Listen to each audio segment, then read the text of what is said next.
Welcome to the Slop Farm. Enjoy the video. You start by making the calendar publicly shareable. This is required because Notion only accepts public links. Open Google Calendar, choose the calendar, then access permissions and enable public availability or grab the shareable link. Once done, go to Integrate Calendar and copy the embed code or the public URL. You'll need that exact value.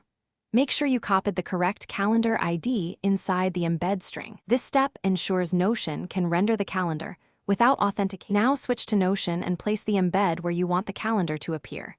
You can type /embed and select embed, or simply paste the public Google Calendar URL into the page. Notion will prompt to create an embed. Paste the URL or the SRC value from the iframe, then press enter. Notion will attempt to load the calendar preview. If you see a blank frame, toggle the width or height by dragging the block edges to force a refresh and re-render the embed content. Finish by resizing and positioning the embed so the calendar is readable. Adjust column layout if necessary. Make sure the Notion page sharing settings allow viewers to see embeds.